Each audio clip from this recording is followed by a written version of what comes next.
तो हेलो दोस्त, once again welcome back to our YouTube channel Arun Kumar let's learn. जैसा कि आप अपने स्क्रीन पे देख रहे होंगे कि अनुक्रम क्या है। तो अनुक्रम वाला जो चैप्टर है ये आज हम शुरू करने जा रहे हैं। कक्षा 10 का मैथमेटिक्स कक्षा हाई स्कूल का मैथमेटिक्स जो है उसमें जो चैप्टर नंबर फोर्थ है, उसमें चैप्टर नंबर फोर्थ का चैप्टर का नाम जो है वो अनुक्रम, यानी इंग्लिश में बोले तो सीक्वेंस एंड सीरीज, अनुक्रम और श्रेणी हिंदी में बोले तो। ठीक है, उस वाले चैप्टर को हम पूरा कंप्लीट कराएंगे। आज मेरा जो है इंट्रोडक्टरी लेक्चर है, यानी परिचय कराएंगे आपको कि ये चैप्टर में पढ़ते क्या हम लोग। तो जो चैप्टर का पहला हेडिंग है वो है अनुक्रम। तो अनुक्रम होता क्या है, पहले सबसे पहले इसके बारे में हम सीखते हैं। तो चलो हम पहले आपको बताते हैं कि अनुक्रम होता क्या है। तो अनुक्रम, जैसा कि यहाँ पर स्लाइड पे दिख रहा होगा, अनुक्रम एक अनुक्रम क्रम में व्यवस्थित चीजों या आमतौर पर संख्याओं की सूची होती है। क्या होती है? अनुक्रम क्या होता है? क्रम में व्यवस्थित। नाम बहुत ही इंपॉर्टेंट है। अगर क्रम को इंग्लिश में बोलते हैं ऑर्डर, यानी जब हम चीजों को यानी संख्याओं को उसको क्रम में सूचीबद्ध तरीके से रखते हैं। सूचीबद्ध, आप लोग एक रियल लाइफ एग्जांपल से हम आपको बताना चाहें तो रियल लाइफ एग्जांपल में सबसे बेस्ट एग्जांपल होता है, जैसे आप कोई किताब वगैरह पढ़ रहे हो तो किताब में देखते हो कि विषय सूची दी गई होती है पहले शुरू शुरू में। तो विषय सूची के पहले वाले पन्ने में इंडेक्स लिखा गया होता है। इंडेक्स में पहले जो दिया गया होता है वहाँ एक साइड जो है इंडेक्स बनाया गया होता है, जिसमें कॉलम में दिया गया होता है 1 2 3 4 5। ये नहीं दिया गया होता कि वन वन के बाद 1.2 1.3, ऐसे नहीं दिया गया होता इंडेक्स में। जो चैप्टर्स के नेम होते हैं वो इंडेक्स में रखे गए होते हैं और उनका एक क्रम होता है, फर्स्ट सेकंड थर्ड फोर्थ। ठीक है, और चैप्टर्स के नेम होते हैं। लेकिन अगर उसी चैप्टर्स के नेम को, जो हमारा इंडेक्स है उसको मैं उसे रहने दूं, लेकिन चैप्टर्स का जो नेम होता है अगर मैं उसको अलग कर दूं, ऊपर नीचे कर दूं, यानी क्रम बदल दूं, तो मुझे दूसरा अनुक्रम मिल जाता है। दूसरा मुझे अनुक्रम मिल जाता है। ठीक है, तो जैसे यहाँ नीचे देखिए मैंने एक एग्जांपल लिया हुआ है। 3 है, 5 है, 7 है, 9।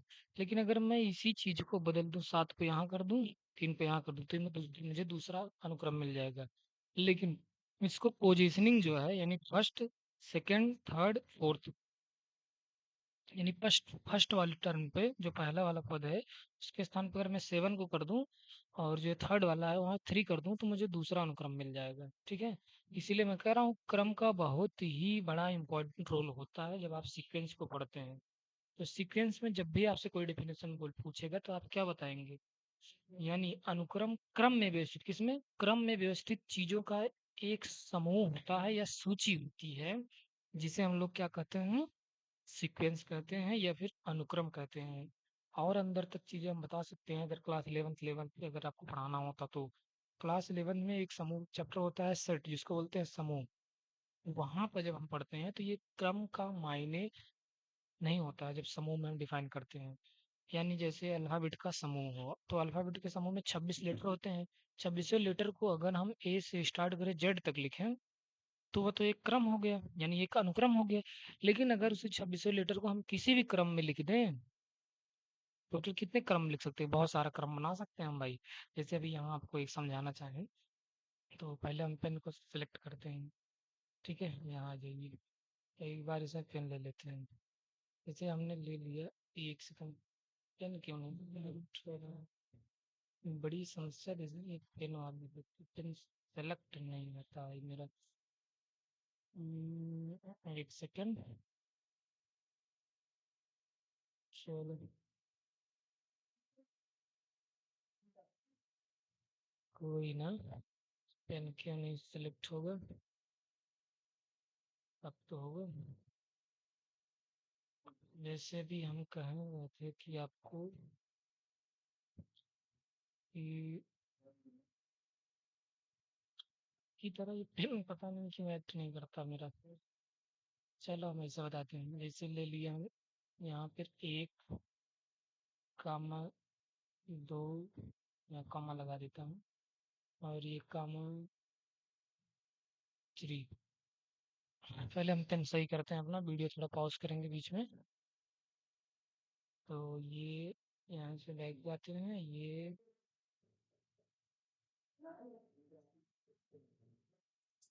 ओके। तो हम आपको बता रहे थे कि कहाँ गया पेन, पेन सेलेक्ट हो गई।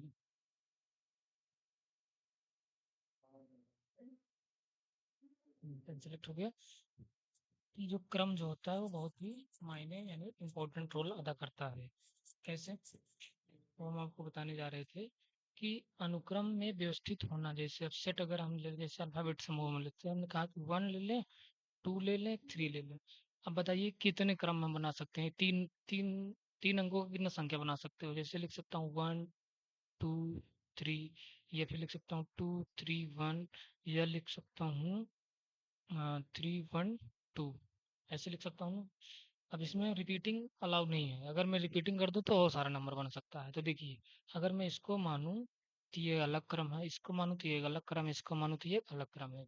लेकिन जो मेरा समूह है 3 एलिमेंट का, 3 एलिमेंट तो इसमें भी है, 3 एलिमेंट तो इसमें भी है, 3 एलिमेंट तो इसमें भी है।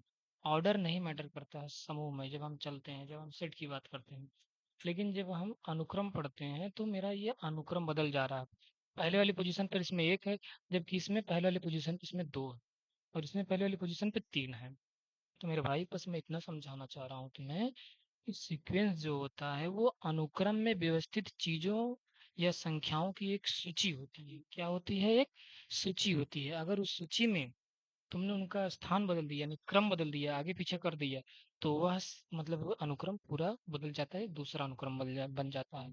तो वह आपको क्लास 10th में सिर्फ इतना ही ध्यान देना है, 10th के लेवल पे, कि अनुक्रम में क्रम का मायने रखता है। और अनुक्रम मतलब अनुक्रम की जो परिभाषा होती है वह यह होती है कि अनुक्रम में चीजों को हम क्रम में व्यवस्थित करते हैं, और यही मेरा अनुक्रम कहलाता है। ठीक है। अब अनुक्रम दो तरीके के होते हैं, जैसा कि यहाँ नीचे पूरा लिखा गया है। ठीक है। तो एक सेकंड, पहले हम इसको ऊपर ले चलते हैं। यहाँ, ठीक है, यहाँ से फिर हम अपने स्लाइड पे अगर आए तो ये से ये ऊपर जाएगा। ठीक है। अनंत या परिमित सीक्वेंस दो प्रकार की होती है। कितने प्रकार की? दो प्रकार की सीक्वेंसेस होती हैं। यानी अगर आपका अनुक्रम में जो पदों की संख्या है, हमने कहा ना ये पद होते हैं, ये पहला पद, ये दूसरा पद, ये तीसरा पद, ये चौथा पद, ऐसे हम कितने पद ले सकते हैं? अनंत पद ले सकते हैं। अगर मेरा अनंत पद है तो हम उसको क्या बोलेंगे? अनंत सीक्वेंस, यानी अनंत अनुक्रम है। इसमें जो पदों की संख्या है वो अनंत है। लेकिन अगर पदों की संख्या क्या है? निश्चित हो, तब क्या कहेंगे उसको? परिमित अनुक्रम कहेंगे, यानी परिमित सीक्वेंस, यानी डेफिनेट सीक्वेंस। चलिए, अभी हम जब कोई क्रम अनंत तक चलता रहता है तो उसे अनंत क्रम कहते हैं, अन्यथा वह परिमित क्रम कहलाता है। अन्यथा अगर अनंत तक नहीं चल रहा है तब तो क्या कहेंगे? परिमित कहेंगे, यानी उसकी सीमा जो है निश्चित हो गई। ठीक है। उदाहरण नीचे हम आपको देकर समझा रहे हैं। जैसे देखिए, अब ये कर्ली ब्रेकर वगैरह पे मत जाइए, कैसे नोटेशन होता है सब आपको बताएंगे हम। बस इतना जानिए कि अनुक्रम होता क्या है। अनुक्रम चीजों का या वस्तुओं का या फिर गिनतियों का समूह होता है जिसमें क्रम बहुत ही मायने रखता है। अगर हम इन वस्तुओं यानी चीजों का या फिर संख्याओं का क्रम बदल देते हैं तो हमको नया क्रम मिल जाता है। ठीक है। देखिए, जैसे 1 2 3 4 डॉट डॉट करके गया है, तो बहुत ही सरल अनुक्रम है, और यह एक अनंत अनुक्रम है। कैसा है? अनंत अनुक्रम है। अब दूसरा देख लीजिए, 20 है, 25 है, 35 है। तो आप इसमें ये मत दिमाग लगाइएगा कि सर जी 20 के बाद 25, 25 के बाद 30, 30 के बाद 35, 35 के बाद 40 आएगा। ठीक है।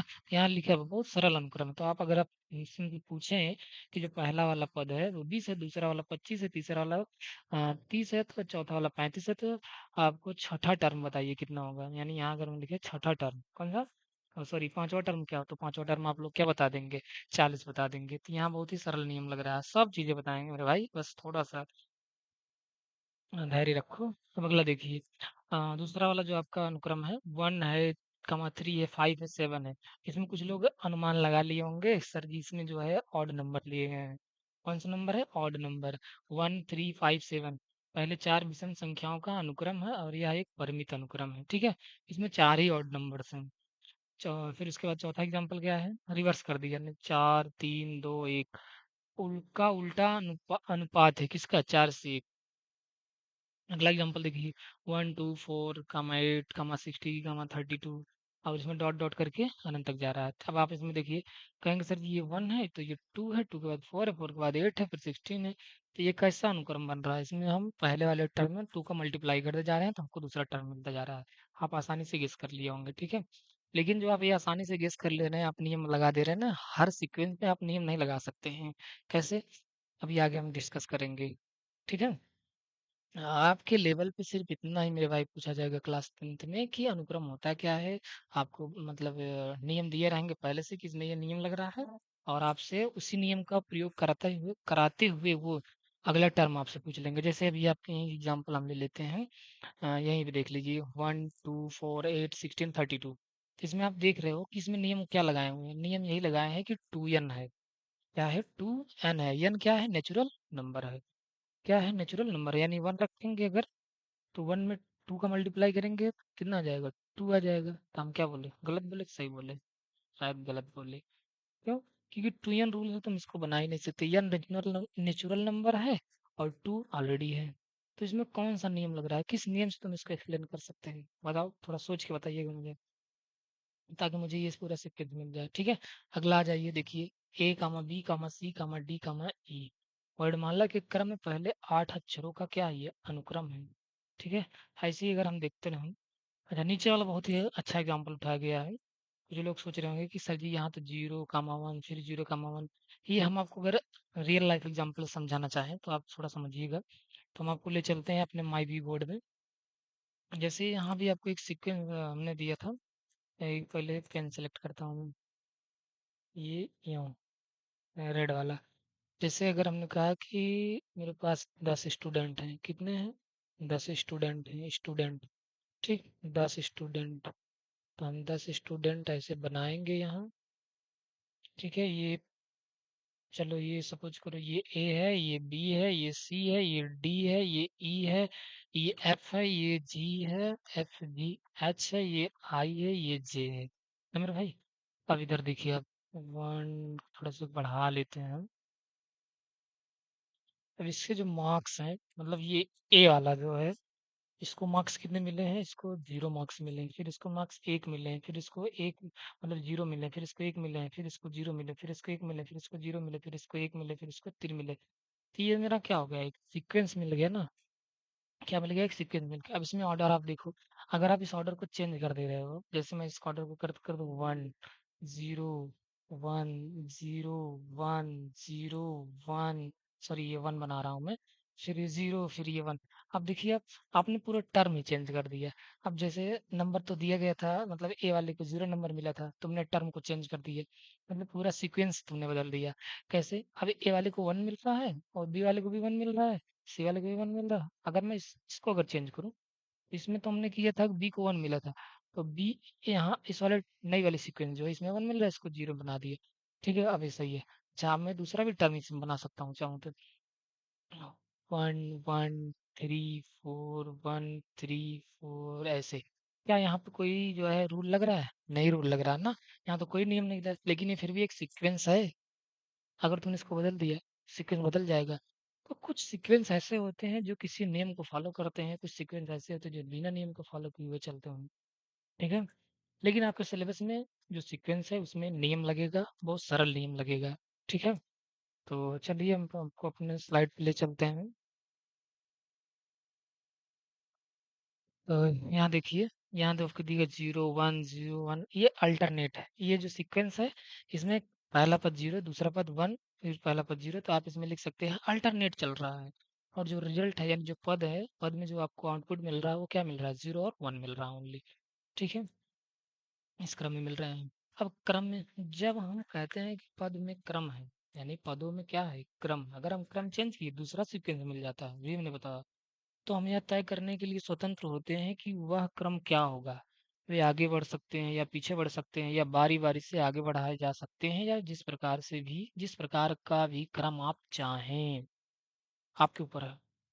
आपने क्रम चाहे जैसा लगाया हो, नया सीक्वेंस आपको मिल जाएगा। ठीक है? एक सेट की तरह। अब वही सेट की तुलना कर रहा हो। एक अनुक्रम एक प्रकार का होता है तय करने के अलावा। एक अनुक्रम एक प्रकार का होता है तय करने के अलावा। यदि मुझे तय करने की अनुमति नहीं दी जाए कि ये सीक्वेंस को मैं तय करूंगा, तो मैं जब तय करूंगा तो मैं बहुत सारा अनुक्रम बना सकता हूँ। लेकिन अगर तय करने की अनुमति नहीं हो तो वह अनुक्रम सिर्फ और सिर्फ एक होगा। अच्छा, के अलावा अगर मुझे तय करने की अनुमति ना हो, तो शर्त क्रम में है। क्या है? शर्त क्रम में है, यानी वो, और वो क्रम में हो। कैसे हो? क्रम में, यानी क्रम उनको बदल भी ना रहा हो। क्योंकि जब मुझे अनुमति दी दी जाएगी भाई, तो मैं अनुक्रम को बदल सकता हूँ ना, उनको क्रम बदल करके। लेकिन ये कह रहा है कि शर्त क्या हो? क्रम में हो। सेट के मामले में क्रम मायने नहीं रखता है, लेकिन ये तो 11th मुझे पढ़ना है, यानी समुच्चय की बात की है, उसमें चाहे जैसे आप एलिमेंट को स्टोर कर दो, क्रम मायने नहीं रखता। लेकिन क्रम किसमें मायने रखता है? अनुक्रम में। अनुक्रम में अगर तुम क्रम को चेंज कर दिए तो नया अनुक्रम मिल जाएगा, और उसमें नया नियम लग जाएगा फिर। लेकिन अगर कह रहा है अनुक्रम एक प्रकार का होता है, यानी उसमें सिर्फ और सिर्फ एक नियम लग रहा हो, कब? जब वह सिर्फ और सिर्फ ए शर्त क्रम में है, एक ही क्रम में है।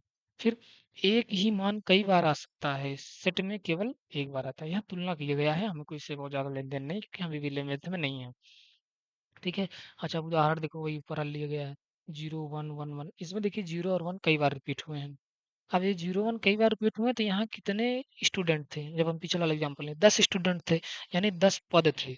अब 10 पद में वो जो पद है, जो मतलब नंबर है, वो बार बार रिपीट हो रहा है, यानी 0 1 0 1 0 1। तो जब हम इसका समुच्चय लेंगे, समुच्चय बनाएंगे, तो सिर्फ और सिर्फ उसमें 0 और 1 ही दिखाएंगे। 0 1 0 1 0 1 ऐसे नहीं दिखाएंगे, सिर्फ ऐसे लिख देंगे 0 और 1। यानी इसमें पद रिपीट नहीं होते हैं, किसमें? समुच्चय में। लेकिन अनुक्रम में पद आपके रिपीट हो सकते हैं, संख्या आपकी रिपीट हो सकती है। ठीक है, बस उसका क्रम फिक्स हो, अगर क्रम बदल दोगे तो वो दूसरा अनुक्रम हो जाएगा। ठीक है। चलिए, अब इस अनुक्रम को रिप्रेजेंट कैसे करते हैं, ये हम आपको बताने वाले हैं। अनुक्रम भी सेट के समान ही संकेतन का उपयोग किया जाता है। जिस प्रकार से हम समुच्चय को करली ब्रैकेट के अंदर, ये देखो करली ब्रैकेट के अंदर रखते हैं ना, वैसे ही अनुक्रम को भी करली ब्रैकेट के अंदर सेपरेट करते हैं, कॉमा सिंबल से। किससे? कॉमा वाले सिंबल से। जैसे प्रत्येक तत्व को अल्प विराम से अलग करके सूचीबद्ध करें। प्रत्येक तत्व को कैसे? अल्प विराम से अलग करके हम सूचित करें, मतलब सूचीबद्ध किए हुए हैं। और फिर पूरे चीज के चारों ओर घूंघर वाले कोष्ठक लगा दिए हैं। इसको जो ट्रांसलेट किया गया है, वो घुंघराले वाले कोष्ठक लगा दिए हैं, यानी कर्ली ब्रैकेट उसको बोलते हैं। ठीक है, घुंघराले वाले कोष्ठक ये वाला होता है। कभी कभी सेट कोष्ठक या ब्रेसेस कोष्ठक भी कहा जाता है, अलग अलग नाम होते हैं, तो नाम भी सुनकर आप हंस रहे होंगे, मुझे आई नो। चलिए, अब हमने बताया ना कि अगर एक नियम है, एक अनुक्रम में आम तौर पर एक नियम होता है। अगर मेरे भाई इसमें तुम 2 नियम लगाए, 3 नियम लगाए, तो क्रम बदलेगा। और जब क्रम बदलेगा तो सीरीज भी बदलेगी। और अगर तुमने सिर्फ और सिर्फ एक नियम लगाया है, तो वह सीक्वेंस सिर्फ और सिर्फ एक ही होगा। ठीक है, जो प्रत्येक पद का मान ज्ञात करने का एक तरीका होता है। ठीक है। जैसे उदाहरण के लिए 3 5 7 9, 3 से शुरू होता है और हर 2 की छलांग लगाता है। जब लिखा हूँ, देख रहे हो? यानी इस 3 में तुमने 2 को ऐड किया, फिर इसमें 2 ऐड किया, फिर इसमें 2 ऐड किया। लेकिन अगर हम किसी और से बंदे से पूछें, इसमें वो दूसरा नियम भी लगा सकता है। क्या लगा सकता है? क्योंकि हमारी सीरीज निश्चित नहीं है, मतलब सॉरी, सीक्वेंस मेरा निश्चित नहीं है। वैसे ये इनडिफिनिट सीक्वेंस है, अनंत तक है। जैसे ये 3 तो विषम संख्या, 5 विषम संख्या, 7 भी विषम संख्या, 9 भी क्या है? विषम संख्या। तो अगली विषम संख्या क्या आएगी? 11 आएगी। अच्छा, एक के अलावा इसमें, एक के अलावा सारी विषम संख्याएं हैं। और भी एक नियम लगेगा, हम आगे बताएंगे आपको। ठीक है। लेकिन अभी यहाँ क्या करा है? एक नियम, एक अनुक्रम में आमतौर पर एक नियम होता है। ठीक है, जो प्रत्येक पद का मान ज्ञात करने के लिए एक तरीका होता है। अब इसे हम एक सूत्र के रूप में कैसे लिखेंगे? हम यहाँ लिख देंगे, क्या लिखेंगे बताइए? एक सूत्र के रूप में इसको कैसे लिख सकते हैं, इस पूरे सीक्वेंस को? 3 से शुरू होता है और हर बार 2 की छलांग लगाता है। 3 से शुरू होता है और हर बार 2 की छलांग लगाता है। कितने की? 2 की छलांग लगाता है। कहना ठीक है, लेकिन इसमें हमें गणना करने में मदद नहीं मिलती है। कैसे नहीं मिलती है? अब आप कहेंगे 3 से शुरू होता है और हर बार 2 छलांग लगाती थी, तो आपने लिख दी। लेकिन अगर इसको हम मैथमेटिक्स में लिखें, तो अगर 10वां सत्र या फिर 100वां सत्र कार्यालय या 9वां पद यहाँ कोई भी संख्या को दर्शाती है, तो अभी हम इस सबको समझाते हैं। तो हमें एक ऐसा सूत्र चाहिए जिसमें यन हो, जहाँ यन कोई भी पद संख्या हो। तो इसमें ये काफ़ी चीज़ें पीपीटी में हमें लगता है नहीं आई है, मिसप्रिंट हो गया है। चलिए, हम आपको आगे समझा रहे हैं। तो ये वही एग्जांपल है, 3 5 7 9 के लिए नियम क्या हो सकता है, मैथमेटिक्स में नियम क्या हो सकता है। सबसे पहले हम देख सकते हैं कि अनुक्रम हर बार 2 बार, मतलब हर एक टर्म में जब हम आगे पद जा रहे हैं, तो 2 की छलांग लगाता है, यानी 2 से बढ़ रहा है। इसलिए हम अनुमान लगा सकते हैं कि नियम कुछ इस तरीके से है, 2 गुना, जहाँ यन पद है, जहाँ क्या है? यन पद है। इसलिए इसका परीक्षण करते हुए हम कैसे लिखेंगे? 2n लिखेंगे। क्या लिखेंगे? टू एन, यानी टू गुड़े वन तो क्या हो गया टू, फिर टू, यहाँ देखिए 5 लिखा है ना, two n, two multiply two कितना हो जाएगा 4, फिर ये क्या है 7, two multiply n, two multiply कितना हो गया सी हो गया। यह लगभग काम कर रहा है, लेकिन हर बार यहाँ एक कम आ रहा है। तो यहाँ देखो, देख रहे हैं कि जो हमने कहा कि हर बार टू बढ़ रहा है, तो ये टू तो हर बार बढ़ रहा है। देखिए 3 आ रहा है, 5 में 4 आ रहा है, 7 में 6 आ रहा है, लेकिन सब में एक कम है। तो अगर हम इसी फार्मूले में 2n+1 कर दें, 2n+1 कर दें, 2n+1 कर दें, क्या हमको इसका नियम नहीं मिल जाएगा मैथमेटिक्स का? वही हमने यहाँ पूरा नीचे बताया है। यह लगभग कम कर रहा है, लेकिन हर बार एक कम आ रहा है, तो चलिए हम इसे बदल कर देखते हैं। अब ये हमने नियम बना दिए। ऊपर से हमने लिया लिखा था कि 2 बार उछल रहा है, यानी 2 की छलांग लगा रहा है। हमने ये नहीं बोला था कि एक उसमें ऐड भी किया जाता है, तब तो नियम सत्य हो जाता है। लेकिन हमने ऑब्जर्व किया और नियम बनाया उस सीक्वेंस का, कैसे वो सीक्वेंस आगे फॉलो हो रहा है, मतलब बढ़ रहा है। तो यहाँ देखिए हमने सीक्वेंस का एक पूरा बना दिया है, आपको मिलता चला जाएगा, यह चलने लगा। इसीलिए 3 से शुरू होता है और हर बार 2 की छलांग लगाता है। कहने के बजाय हम यह लिख सकते हैं, यानी हम ये अब नहीं कहेंगे कि यह सीक्वेंस 2 बार छलांग लगा रहा है, उसमें एक ऐड हो रहा है। सिंपली लिख सकते हैं 2n+1, यानी जो ये सीक्वेंस है वो 2n+1 नियम का पालन कर रहा है। उदाहरण के लिए 100वां पद इसका ज्ञात कर दूं, क्योंकि वो कैसी सीरीज थी, परिमित थी कि अपरिमित थी, अपरिमित थी। तो हम सिंपली इसमें 100 डाल देंगे n की जगह। अब ये 100 तो एक नेचुरल नंबर है, आ रहे हैं हम बाबू, नेचुरल नंबर पे भी आ रहे हैं अभी। क्यों? क्योंकि हम सीक्वेंस को, अगर आप यूट्यूब या फिर आप गूगल पे सर्च करेंगे कि सीक्वेंस एक फंक्शन होता है। हाँ, सीक्वेंस एक फंक्शन होता है। कैसे सीक्वेंस एक फंक्शन? जैसे इसमें देखिए, यह एक फंक्शन नहीं है मेरा, यह एक फंक्शन है। इस फंक्शन में आप क्या डाल रहे हो, यानी एक इनपुट डाल रहे हो। क्या डाल रहे हो? एक इनपुट डाल रहे हो और आपको एक आउटपुट मिल रहा है। आउटपुट में आपको सीक्वेंस का पद मिलता चला जा रहा है, और उस पद में आप ये cn की जगह जो इनपुट डाल रहे हो, इसको हम इंडेक्स बोलते हैं। क्या बोलते हैं? इंडेक्स। इधर आपका इंडेक्स रहता है, जैसे अभी आप जब किताब को पलटते हो तो इंडेक्स में कभी भी आप देखे होंगे, इंडेक्स एक, एक के बाद डेढ़, डेढ़ के बाद 3.5, ऐसा नहीं रहता है। इंडेक्स हमेशा नेचुरल नंबर के रूप में लिखा गया होता है, 1 2 3 4 5 6। यानी जो हमारा ये सीक्वेंस है, सीक्वेंस को अगर हम एक फलन की तरह डिफाइन कर रहे हैं, तो फलन में एक इनपुट होता है और एक आउटपुट होता है, ठीक है। इनपुट जो हम दे रहे हैं, आउटपुट जो हमको मिल रहा है। तो इनपुट हमेशा और हमेशा एक पॉजिटिव इंटीजर होता है, या फिर एक नेचुरल नंबर होती है। नॉन नेगेटिव इंटीजर इसमें नहीं लिया, मतलब लिया जाता है, नॉन नेगेटिव इंटीजर नहीं लिया जाएगा, नॉन नेगेटिव इंटीजर लिया जाएगा इंग्लिश में अगर बोले तो।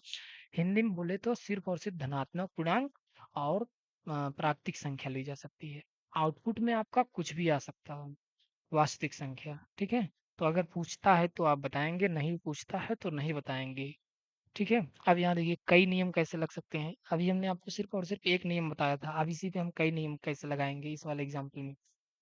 हाँ, देखिए, लेकिन गणित इतना शक्तिशाली है कि हम अक्सर एक ही अनुक्रम में फिट होने वाले एक से अधिक नियम ढूंढ सकते हैं। कैसे?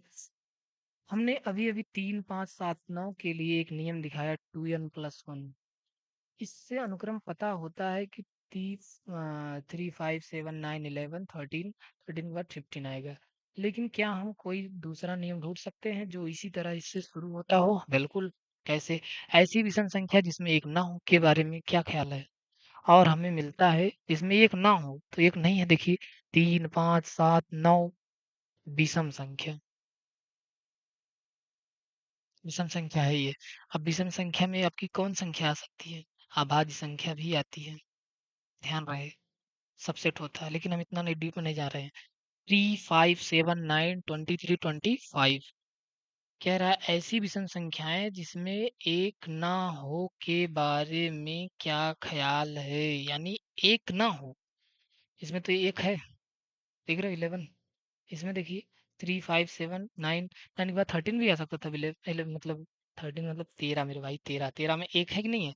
उसके बाद 15, उसके बाद 17, उसके बाद 19। लेकिन कह रहा था कि उसमें वन ना हो। अच्छा, अब इसमें देखिए 9 इसमें भी है, 9 इसमें, यानी अगर हम सिर्फ और सिर्फ ये दो पद हटा दिए होते और ये दो पद हटा दिए होते, तब तो आप कहते कि सर जी इसमें भी वही नियम लग रहा है, इसमें भी वही नियम लग रहा है। लेकिन यहाँ तो दूसरा नियम लग रहा है, इसमें तो कह दिया कि एक ऐसी विषम संख्याओं का सीक्वेंस जिसमें एक ना शामिल हो। शुरुआती कुछ पद सिर्फ मेल खा रहे हैं, लेकिन फिर भी क्रम बदल जाता है। तो हम शुरुआती के 4 या 5 पद देख करके नियम को जस्टिफाई नहीं कर सकते, नियम नहीं बना सकते हैं। इसीलिए क्लास 10th में आपको नियम वो बना के देता है और आपसे अगला पद पूछता है। ठीक है? इस कॉन्सेप्ट पर कंपटीशन एग्जाम में बहुत सारे सवाल पूछते हैं। आपसे पूछता है कि नियम कौन-सा लगेगा। ठीक है? और खूब आता है क्वेश्चन। तो जब आपसे पूछा जाएगा मतलब आपको ऐसे सीक्वेंस दिया रहेगा और अगला पद आपसे पूछा जाएगा, तो अगला पद आप कैसे निकालेंगे जब आपको नियम पता रहेगा ना, पैटर्न पता रहेगा कौन से नियम पे वो चल रहा है। वही नियम ढूंढने के लिए उसी नियम को ढूंढवाते हैं आपसे और अगला पद आपसे पूछते हैं। इसीलिए सीक्वेंस को आपको क्लास 10th में इंट्रोड्यूस भी किया जा रहा है ताकि आप आगे चल के कंपटीशन एग्जाम में बैठ सकें अच्छे से। ठीक है? तो और हम अब इसमें 3, 5, 7, 9 से भी मेल खाने वाली और नियम खोज सकते हैं और भी नियम खोज सकते हैं। सचमुच हम खोज सकते हैं।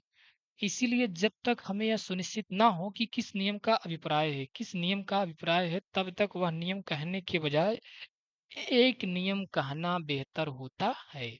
ठीक है? अच्छा, जब हम नियम खोज लेते हैं कि इसमें ये नियम फॉलो हो रहा है, तो उसको नियम को संकेत के रूप में कैसे लिखते हैं, आइए उसको हम बताने चल रहे हैं। नियमों का उपयोग आसान बनाने के लिए हम अक्सर इस विशेष शैली का उपयोग करते हैं।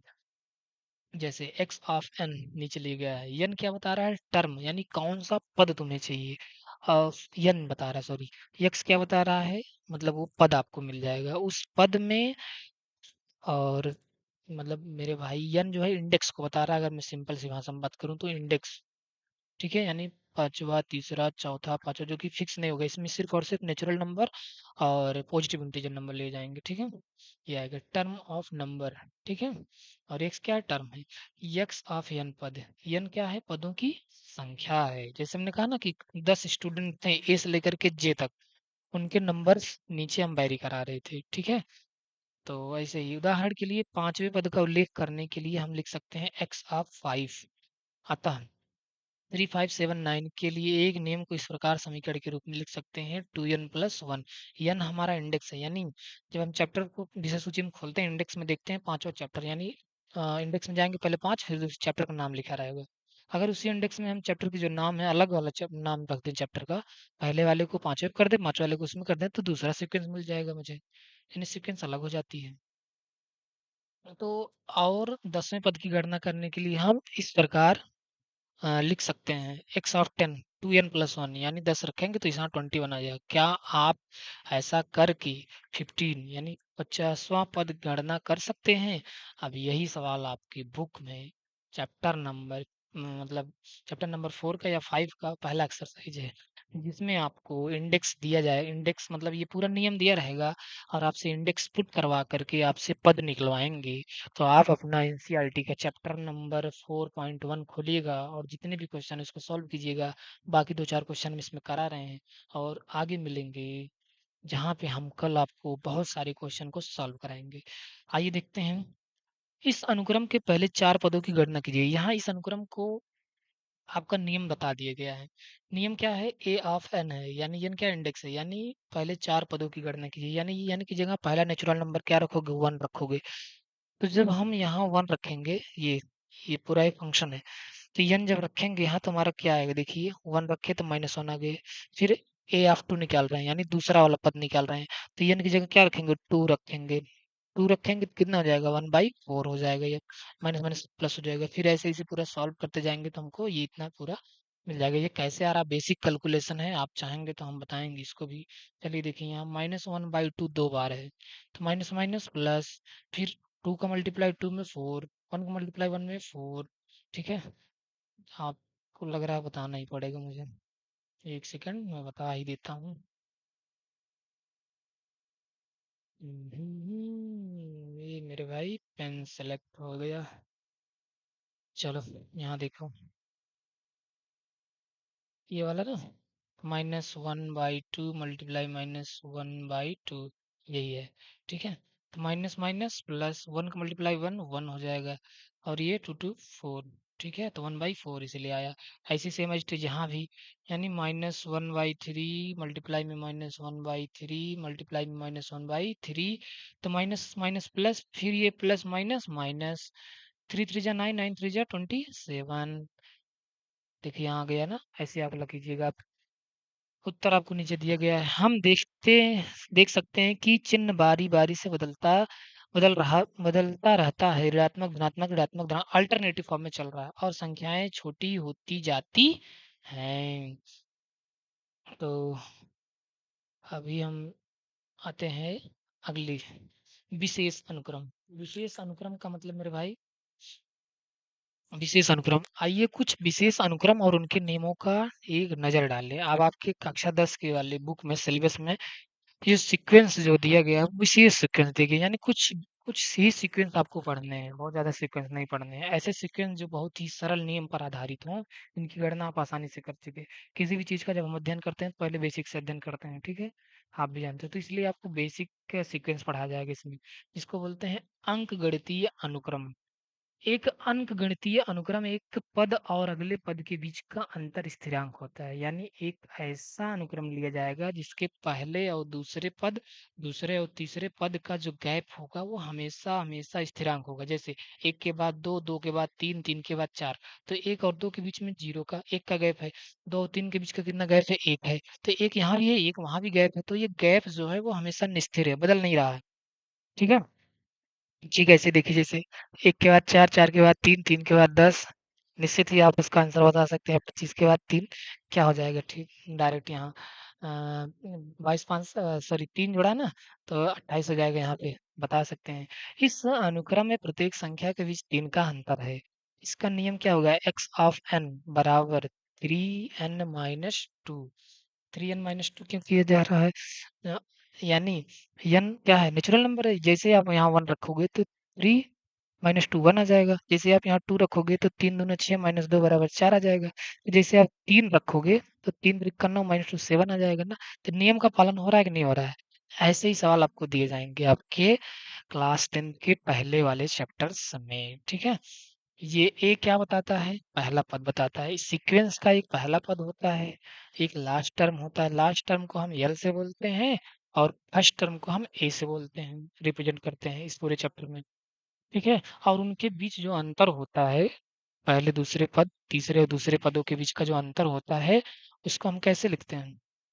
डी से लिखते हैं ना मेरे भाई। तो यहाँ देखिए, सामान्यतः हम अंकगणितीय अनुक्रम को इस प्रकार से लिखते हैं, यानी अगर मेरा पहला पद ए है तो उस ए में हम डी जोड़ेंगे तो हमारा दूसरा पद मिल जाएगा। फिर तीसरे वाले में 2d जोड़ेंगे, फिर 3d जोड़ेंगे, फिर 4d जोड़ देंगे।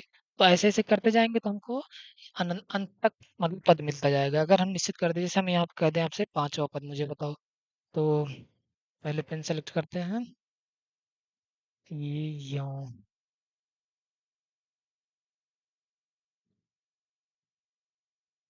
यहाँ से,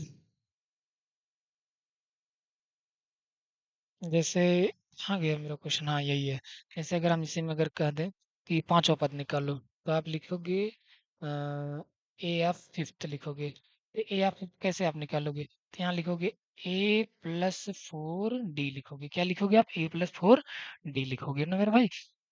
तो और हम यह नियम बना सकते हैं, कैसे बना सकते हैं? यहाँ देखिए दूसरा भी डेरिवेशन, जैसे हम इसको लिख सकते थे ए ऑफ एन, यानी ए लिखेंगे यहाँ प्लस, अगर हम यहाँ लिख दे 5 - 1 × D, तो भी तो मेरे भाई वही आएगा। ये नीचे डिराइव किया गया है, यानी जौन सा पद आपको निकालना होता है उसमें से एक -1 करके डी से मल्टीप्लाई करके उसमें पहला पद जोड़ देते हैं, तो हमको जौन सा पद निकालने वाले तो वो पद हमको मिल जाता है, ठीक है। जैसे अगर हम कह दें ए ऑफ 6 निकाल मेरे भाई, छठा पद निकालो इस सीरीज का, क्या हो जाएगा? ए हो जाएगा प्लस यहाँ क्या लिखोगे? 6 - 1 × D लिख देना मेरे भाई, ठीक है। तो ऐसे ही आपका ये पूरा सीक्वेंस चलता रहेगा। तो अब हम आते हैं अगले वाले स्लाइड की तरफ। आगे क्या दिया है? ज्यामितीय अनुक्रम। कौन सा अनुक्रम है?